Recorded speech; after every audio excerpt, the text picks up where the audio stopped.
আসসালামু আলাইকুম, Mukta's unique kitchen থেকে আমি মুক্তা চলে আসলাম পটলের একটি ইউনিক রেসিপি নিয়ে। এই রেসিপিটির নাম পটলের ফুলঝুরি। চলুন তবে মূল রেসিপিটি দেখে আসা যাক।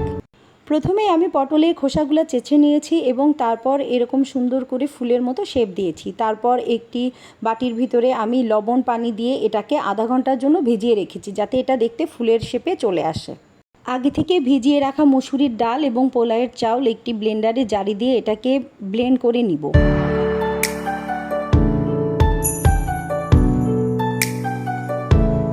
তারপরে এর সাথে 2 টেবিল চামচ ময়দা মিক্স করে নিব।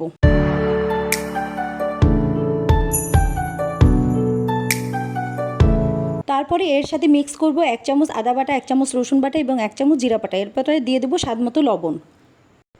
দিয়ে দিব 1 টেবিল চামচ মরিচের গুঁড়া, 1 চা চামচ হলুদের গুঁড়া এবং 1 চা চামচ ধনিয়া গুঁড়া। এবার সব উপকরণগুলোকে ভালোভাবে মিক্স করব।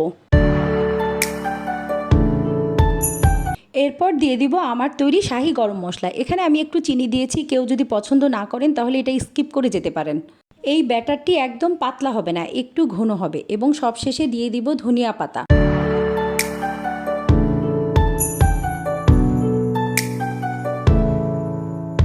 ব্যাটারটি সম্পূর্ণ রেডি হয়ে গেলে এটাকে আমরা একটা সাইডে রেখে দিব এবং চলে যাব পরবর্তী স্টেপে। পানি থেকে পটলগুলোকে উঠিয়ে নিলাম এবং সম্পূর্ণ পটল থেকে পানি ঝরিয়ে নিলাম। এরপর দিয়ে দিলাম এর ভিতর স্বাদমতো লবণ, 1 চা চামচ মরিচের গুঁড়া এবং 1 চা চামচ হলুদের গুঁড়া। পটলের সাথে এই মশলাগুলো খুব ভালোভাবে মিশিয়ে নিব একটু সময় নিয়ে। তারপর এটাকে কিছু সময়ের জন্য রেখে দিব।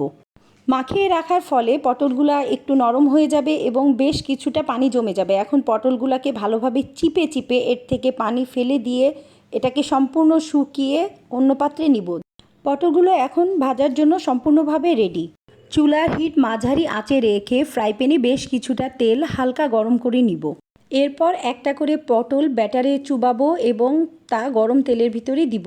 একে একে সব পটলগুলা এভাবে গরম তেলের ভিতর দিতে হবে।